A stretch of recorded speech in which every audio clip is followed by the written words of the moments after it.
Hi all of you, Namaste and welcome back to our channel Pallavi Parihar this side. Well, I believe आप सारा लोग की तैयारी बहुत बढ़िया से हो चुकी होगी और अपकमिंग एग्जाम्स में आप डेफिनेटली बहुत अच्छा परफॉर्म करने वाले हो. Well, जितना पढ़ लिया है उस पर कॉन्फिडेंस रखना है.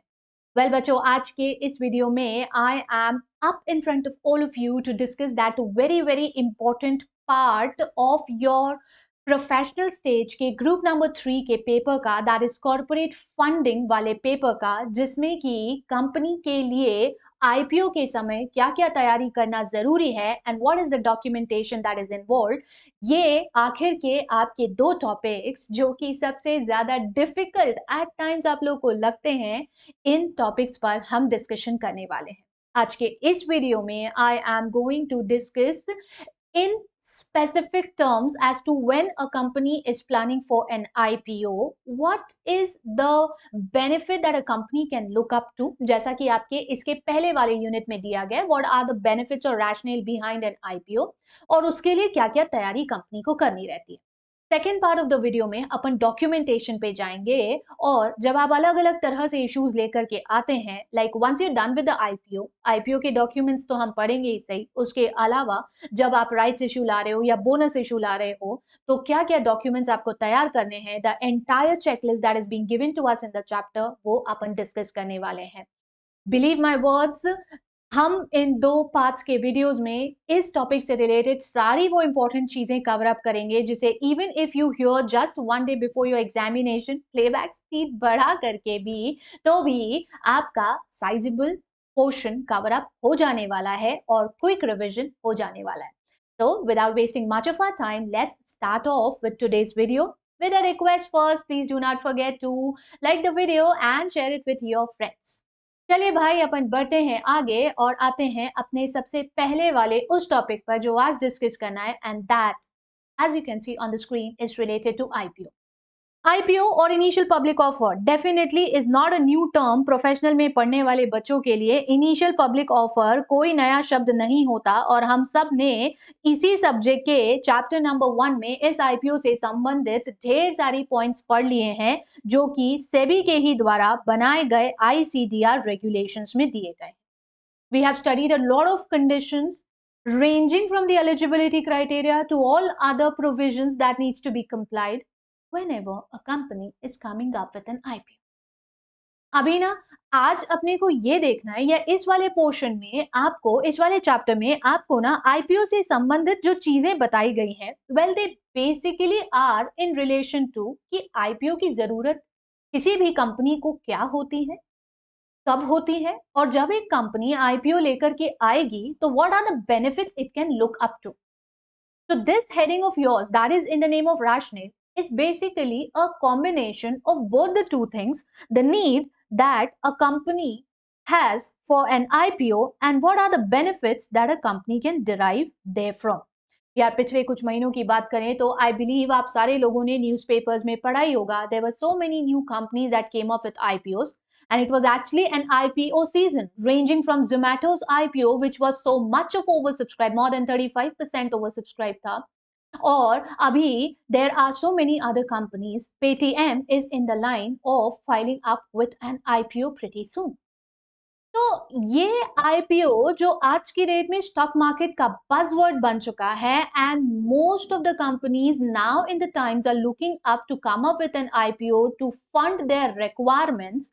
इस पॉइंट ऑफ टाइम पर ना एक कंपनी सेक्रेटरी जैसे प्रोफेशनल का रोल बहुत इंपॉर्टेंट हो जाता है, because it is us who has to guide and advise the board of directors in terms of इस आईपीओ में क्या कंडीशंस इन्वॉल्व रहेगी, क्या प्रोसीजर रहेगा, क्या प्लानिंग रहेगी, टीम्स कौन कौन सी बनानी रहेगी, डॉक्यूमेंटेशन क्या रहेगा, एवरीथिंग, ऑलमोस्ट एवरीथिंग. एंड इतना तो हम सब जानते ही हैं कि coming up with an IPO is not a kids game.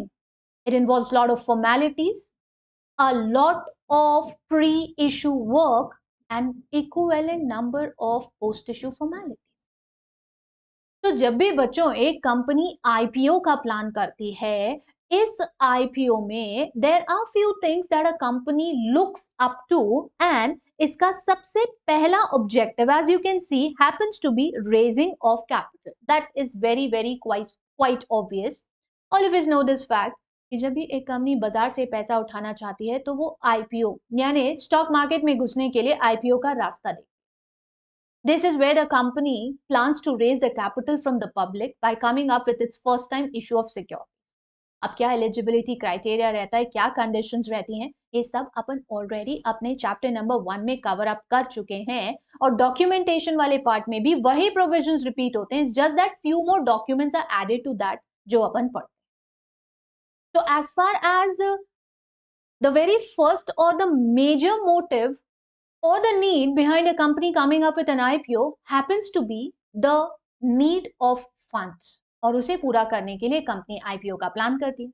अच्छा, हम तो ये भी जानते हैं, अभी जैसे जोमेटो की ही बात करी जाए या और भी कुछ कंपनी जो अभी आने वाले समय में आईपीओ लेकर के आने वाली है, we always know that there is a concept of offer for sale, जिसमें कि कंपनी अपना एग्जिस्टिंग शेयर होल्डर से ही शेयर्स ले करके इशू हाउस के माध्यम से उन्हें नए प्रोस्पेक्टिव इन्वेस्टर्स को देती है. So that is another option wherein you can take the shares from some of the existing pre-issue shareholders, कई बार promoters होते हैं ये, and then you offer it to the public. So in that case, you get more of the public into your shareholding. You get the public involvement, you get the public funding. This helps the company to build its image in turn. और थोड़े समय बाद फिर promoters की shareholding को एक level पे लाके बढ़ाया जा सकता है. You know, all these things are corporate strategies which are intended. Offer for sale को एक बहुत सिंपल से एग्जाम्पल से अगर समझाया जाए, like it's my personal perspective, offer for sale का बेसिक मतलब होता है you are putting the ball in someone else's court and then hitting the goal. जाहिर सी बात है, गोल हिट करने के लिए हमको सामने वाले के पाले कोर्ट में ही जाना पड़ता है, but you are very easily keeping the ball. But when you keeping the ball in someone else's यानी ओपोनेंट के कोर्ट में, तो वो गोल होने से बचाता है ना, वो टीम गोल होने से बचाएगी ना. But offer for sale is the concept wherein you put the ball in the opponent's court and you also hit the goal. तो ऐसी बहुत सारी इंट्रिकेसीज होती है, बहुत सारी चीजें होती है जो कि इन्वॉल्व होती है. एंड आईपीओ का बेसिक इंटेंशन जो रहता है, apart from all other things जो कि आप यहाँ पर देख ही रहे हो, जो मैं बताने जा ही रही हूँ आपको एक एक करके, apart from all other things, the first and the most important one is to raise the money to get the fund. Secondly, it can be a way of merger and amalgamations. Definitely, it can be a way जिसमें कि हम आज funds raise करके अपनी company को financially strong कर रहे हैं, so that आने वाले टाइम में we can plan for some mergers or amalgamations with the companies to strengthen our market position. एक की कमी से दूसरे की एक की ताकत से दूसरे की कमी को दूर करा जाए और मार्केट में पोजीशन को इंप्रूव करा जाए. That can be one of the need or rational behind coming up with an IPO. Secondly, अगर जाएं तो टैलेंट एक्विजिशन. डेफिनेटली आप सोचोगे आईपीओ से टैलेंट एक्विजिशन कैसे हो, टैलेंट एक्विजिशन कैसे हो सकता है मैम आईपीओ से? Well my dear students, when the companies go for public fundings and when they develop a good brand image, when they develop a good public image, automatically human resources are interested in working with these companies. It's quite obvious ना, जिस company का brand image अच्छा है, जिस company का goodwill better है, जो कि कंपनी मार्केट में इन्वेस्टर्स के प्रति अवेयर है, एम्प्लॉयज के लिए अच्छे से like it is performing good and it is making sure that the employees interest is also being taken care of. All these things and factors in turns contribute to attracting more of the human resources, and not just human resources but the deserving ones, the talented ones. The company is easily able to attract the talent, and that's why हम कम सोचते हैं ऐसा कि IPO से भी ऐसा हो सकता है. But yes, it is a fact, a company coming up with an IPO or a company that is launched an IPO is in a much better way to gain more of talented human resources for itself. That is another objective, another rationale. चौथे पे गए तो leveraging specifically in terms of funds. अपने internally available जो funds हैं उनका leveraging. Now leveraging is a concept that you already study in your financial management. You know how we adjust with the funds that are available in such a manner that there is no excess of cash flow in the company.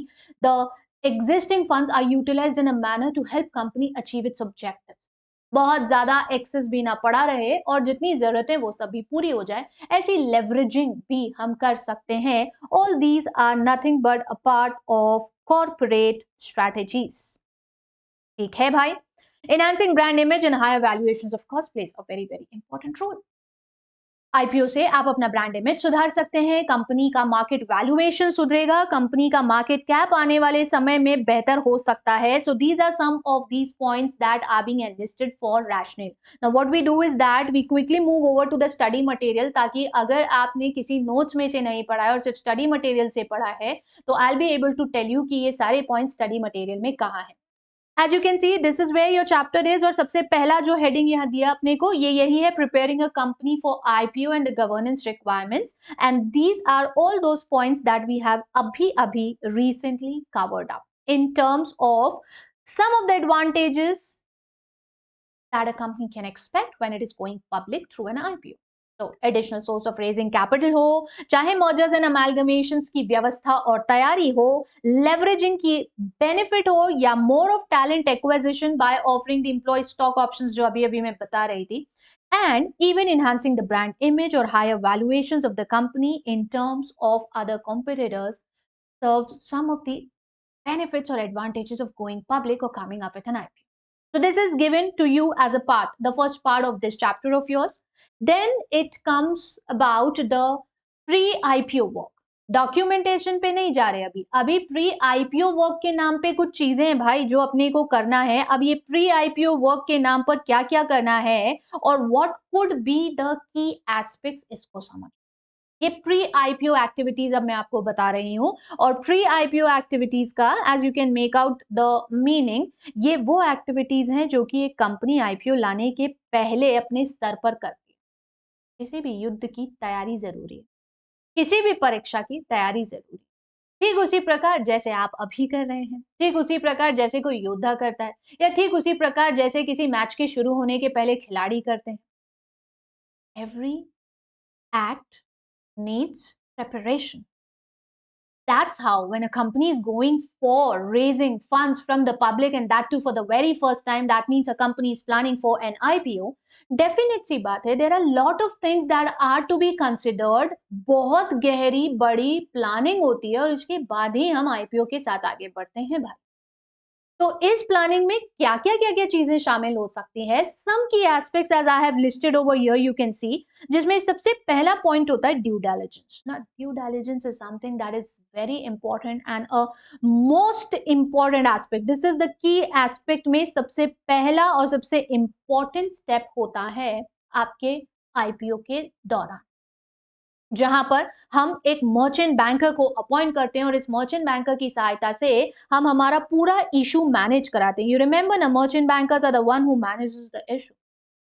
So right from the day the board takes up the decision that we are planning to come up with an IPO for so many number of shares at so and so price, whether it's for offer for sale or an off sale, whether it's a premium issue, fixed price, though for most of the times nowadays the issues are book built issue, and then preparation of the prospectus and keeping into mind all those points that are given under the provisions of the Companies Act in terms of contents of prospectus under section 26, or all those regulations that needs to be complied in terms of the SEBI issue of capital and disclosure requirement regulation. इन सभी चीजों का पूरा planning जरूरी है. And for this due diligence, for this process to make sure that everything is as per the law, the rules and the regulations made, we need two very, very important people.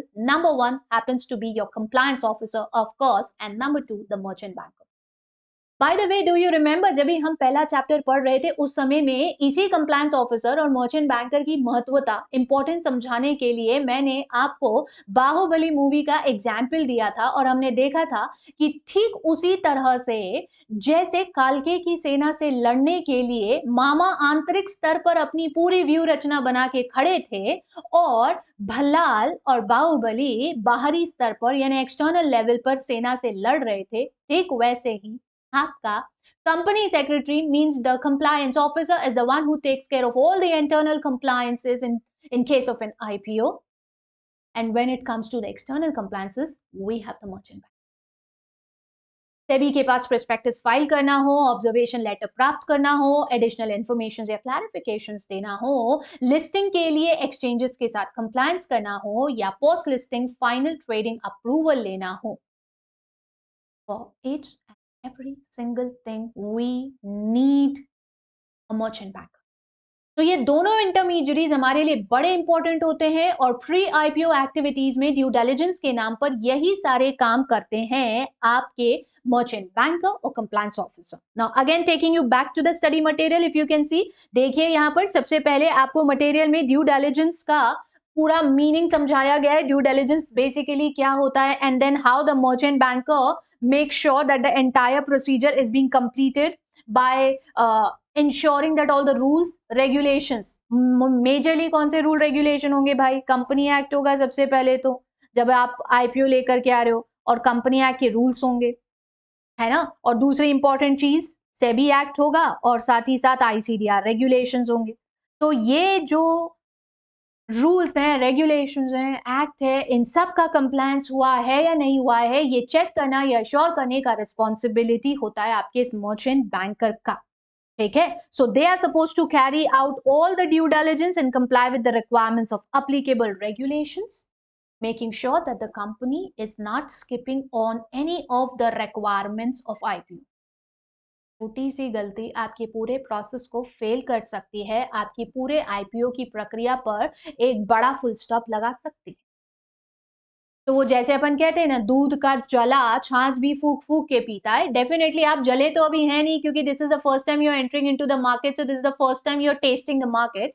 But ये याद रखिए कि आपको ना पहले से ही इतने precautions लेना है और हर चीज पे इतना अश्योर्ड रहना है, हर रूल और रेगुलेशन का कंप्लायंस करना है, सो that you do not make a mistake. A small mistake can disturb your entire timeline. आपका पूरा प्रोसेस डिस्टर्ब हो सकता है, पूरा इवेंट्स का जो आपने टाइमलाइन तैयार करा है वो सब डिस्टर्ब हो सकता है. So it is important, make sure कि ये ड्यू डिलिजेंस स्पेसिफिकली और बहुत स्ट्रिक्टली करा जाए. मर्चेंट बैंकर की जिम्मेदारी होती है. Got that? ठीक. अब उसके बाद जब अपन आगे बढ़ते हैं, taking you back again to the second important part, and that happens to be the management structure and the formation of teams. Well, management structure, it's nothing but the board that has to give the consent and then the approval of the shareholders, because you are coming up with a public offer. Company act में देखने जाएं तो सिर्फ public company रहती है, हम जानते हैं सेक्शन 23 कहता है it's only a public company that can come up with a public offer bye issuing a prospectus. और फिर प्रोस्पेक्टस के जितने प्रोविजंस हैं जो कि मेनली सेक्शन नंबर 26 में आते हैं, and then we also have those civil liabilities, criminal liabilities for misstatement in prospectus, वो सब हमें ध्यान रखना है. And the board of directors alongside the company secretary has to make sure, as a part of the key managerial personals or as a part of the management structure, that all these rules and regulations are adequately complied. Getting my point? जब भी teams की बात कर रही हूं मैं यहां पर, तो यहां पर भाई ना टीम्स से बेसिकली हमारा मतलब होता है अलग अलग इंटरमीडियरीज को इन्वॉल्व करते हुए ना हमें कुछ टीम्स बनानी होती हैं जो कि हमारे इस आईपीओ के पूरे प्रोसेस को स्मूथली कंप्लीट करने में हमारी हेल्प करें. Just like when we take up any task we make a team ना. Let's take a very simple example. घर में कोई मैरिज फंक्शन है, what do? We make teams. Two people given the task to handle the catering. Two people given the task to handle the decorations. Two people given the task to handle the completion of list of the guests and invitees. और दो लोगों को काम दिया गया, भाई बाजार का सारा शॉपिंग से रिलेटेड पैसा कहाँ खर्च करना है, कितना करना है, कैसे करना है, सब तुम संभालो. Divided, delegated. Delegation of work is the base of any management, any modern day management. तो वही काम हम यहाँ करते हैं. Teams with the help of intermediaries जैसे कि merchant banker, registrars, depository, underwriters most importantly, and then your compliance officer, इनकी अलग अलग टीम बनाई जाती है to make sure that each and every aspect, right from understanding what is the time to open the IPO, what's the correct time to open the IPO, when, how it should be open, pricing क्या होगा, book building पे लाएंगे तो कितना price band देंगे, ये सारा का सारा चीजें ये टीम अपने लिए प्लान करता है. And that is very important. बिना प्लानिंग के आप कहीं भी सक्सेसफुल नहीं हो सकते, ये याद रखिए. Plans are very very necessary, right? तो ये सारा काम आपका ये मैनेजमेंट टीम करने वाला है। तीसरे पार्ट पे जब आप आगे बढ़ेंगे भाई, तो तीसरा पार्ट होता है डेटा रूम क्रिएशन का।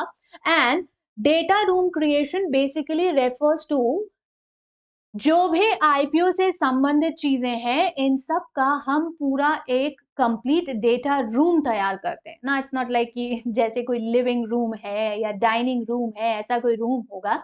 It is just like we prepare in an online mode. Of course ये बात है, आजकल ऑफलाइन कुछ होता नहीं है, तो एक ऑनलाइन मोड में all the important documents, papers, books have to be collected and kept in one place to make sure कि आपके आईपीओ से संबंधित जब जो जैसा डॉक्यूमेंट आपको चाहिए वो आपको मिल सके। That's data room. Fourth, the most important part happens to be advertising and publicity, and all of us know बिना advertisement और publicity के कुछ नहीं होता। आज बहुत जरूरी होता है advertisement and publicity because nowadays there are so many options that are available. हर चीज में, हर फील्ड में ऑप्शंस होता है।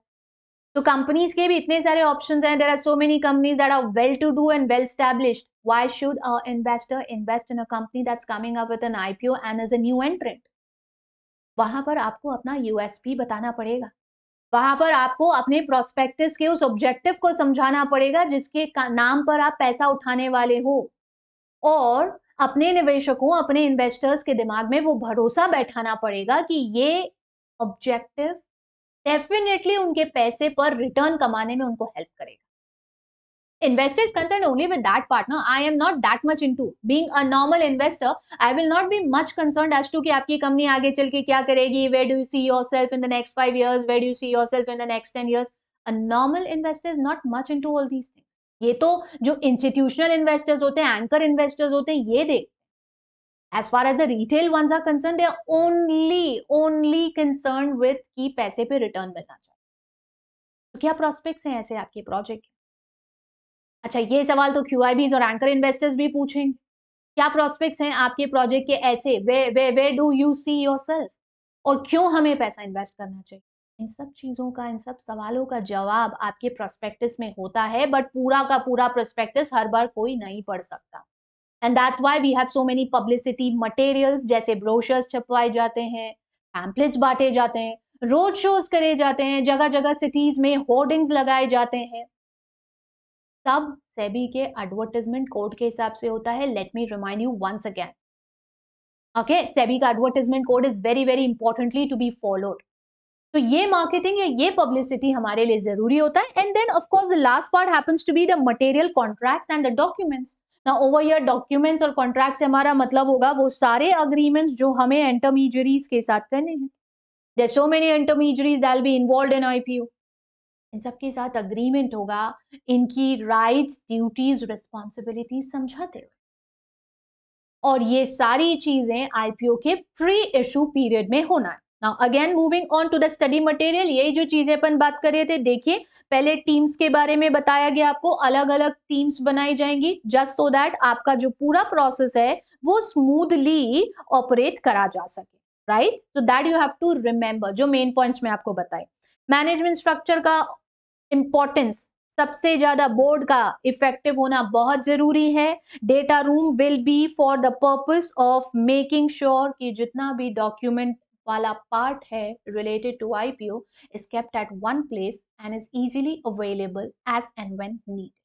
ठीक है, आगे बढ़ते हुए some financial information and reporting alongside the other regulatory compliances, जिसमें अलग अलग फाइलिंग्स थी जो आप आरओसी को कर रहे थे, और आरओसी के अलावा सेबी के पास तो डिटेल्स जा ही रही थी। टैक्स डिपार्टमेंट को कुछ पहले की पेंडेंसीज हैं तो उससे संबंधित details, then provident fund, EPF से रिलेटेड डिटेल्स, ये बेसिक इंफॉर्मेशन है जो कि आपके द्वारा ड्यूरिंग आईपीओ ध्यान रखी जाती थी।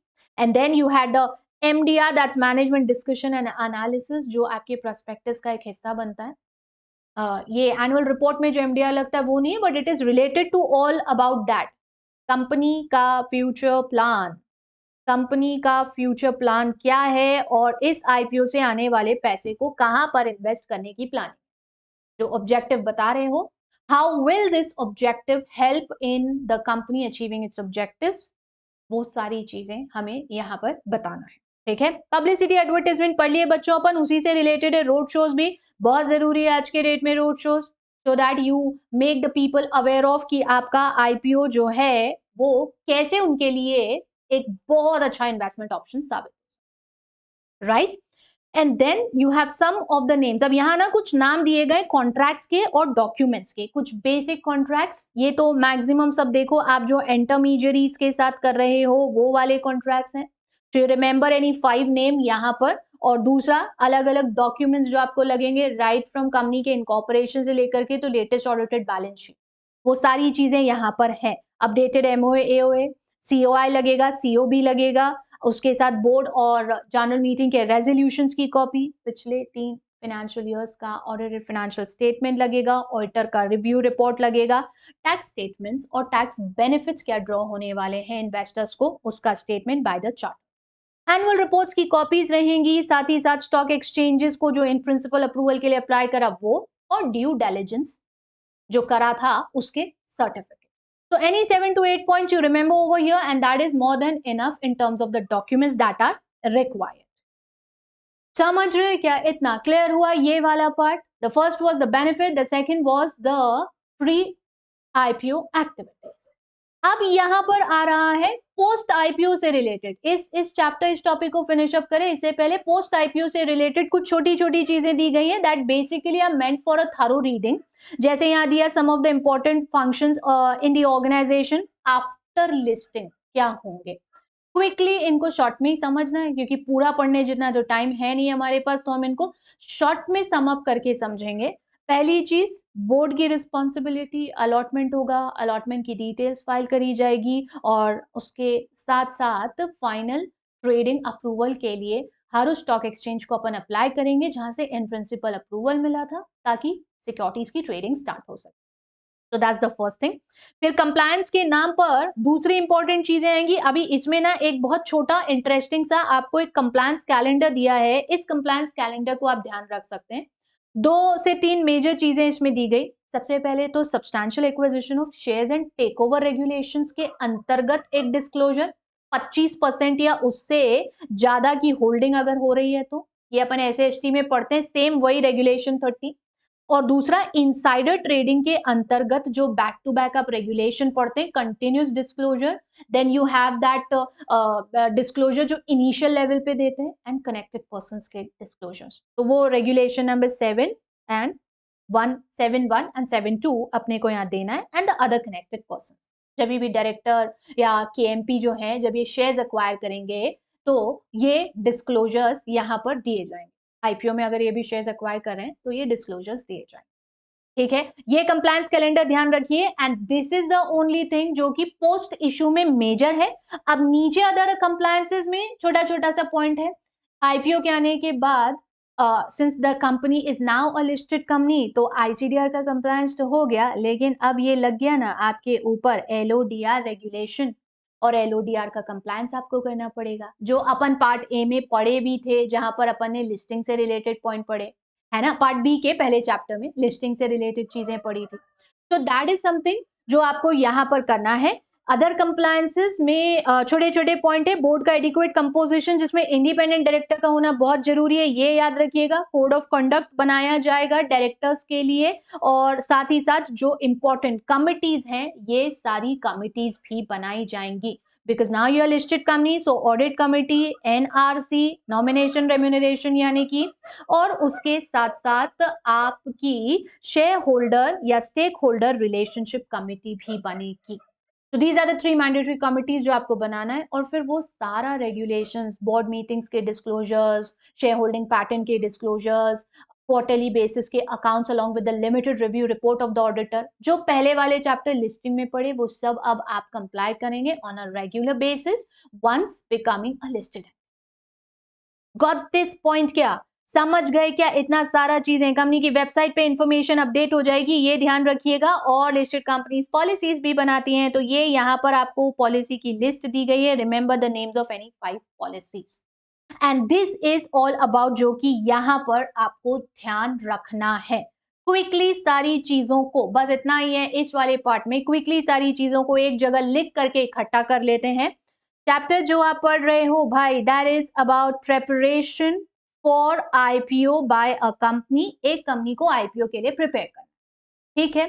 तीन चीजें अपन यहाँ पे पढ़े हैं। सबसे पहला और इंपॉर्टेंट पार्ट जो अपन ने डिस्कस करा था, that was about the benefits, कि जब भी कोई एक कंपनी आईपीओ लाएगी तो क्या बेनिफिट्स वो एक्सपेक्ट कर सकती है। इसी को रैशनल भी कहा गया। आईपीओ की नीड क्या होती है या रैशनल क्या। सबसे पहला और इंपॉर्टेंट पॉइंट है, this helps the company to raise capital from the additional sources, that is public.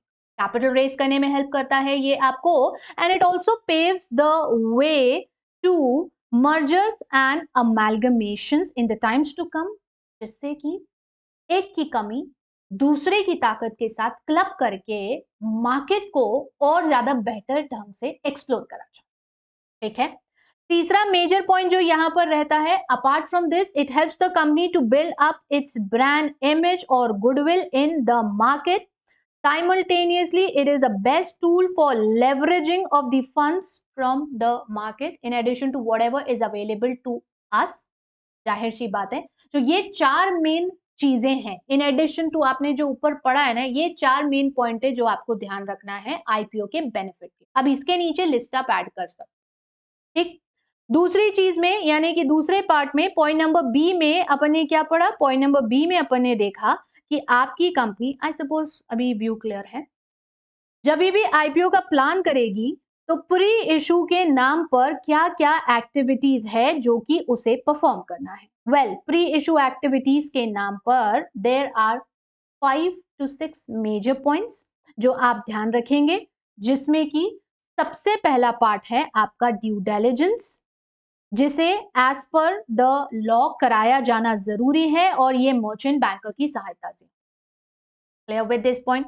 दूसरी इंपॉर्टेंट चीज, अब आपके मैनेजमेंट स्ट्रक्चर को आपको चेक करना है। एडिक्वेट मैनेजमेंट स्ट्रक्चर का होना जरूरी है, एंड टीम्स का फॉर्मुलेशन जो आपको आपकी प्रोसेस को एफिशिएंटली और स्मूथली चलाने में हेल्प करेगा। इन टीम्स के बन जाने के साथ proper and adequate provision for the data room and financial disclosures and other information is also important. चौथा पॉइंट, जहां पर एडवर्टाइजमेंट्स एंड पब्लिसिटी आप नहीं भूल सकते। रोड शोज जैसी चीजें आपके द्वारा करी जाएंगी, और ये सब इसीलिए होता है ताकि हम पब्लिक को बता सकें कि हमारी कंपनी आईपीओ ला रही है and how it can be beneficial for them, ठीक है। So advertisement and publicity is very important. And the last point is various types of agreements that are to be entered or contracts that are to be entered by the company with intermediaries, and in addition to that the documents that you will be needing to file or that will be a part of the IPO process. Compliance calendar जो बताया आपको ऐसे ST का और inside trading का, वो ध्यान रखिएगा पोस्ट इशू फॉर्मेलिटीज में। And then the applicability of LODR, वो पूरा आपके ऊपर रहेगा। समझ गए क्या भाई? तो इतना सारा पार्ट है, और इतना सा ही पार्ट है एक्चुअली आपके इस आईपीओ प्रिपरेशन वाले टॉपिक में। So I am stopping for today's video यहीं पर ही। अब डॉक्यूमेंटेशन वाले पार्ट में हर एक तरह के अलग इशू के लिए अपने को कौन कौन सा डॉक्यूमेंट लगने वाला है उस पर अपन आएंगे, बट तब तक के लिए, उस वीडियो के लिए you need to stay tuned to this page. Repeating again, do not forget to like the video and share it with your friends. For any queries that you have, you can drop a comment or get in touch with us on the number scrolling below. Thank you so much for watching. Take very good care of yourselves, और परीक्षा बहुत अच्छे से जाने वाली है आपकी. That is something I know. Namaste again.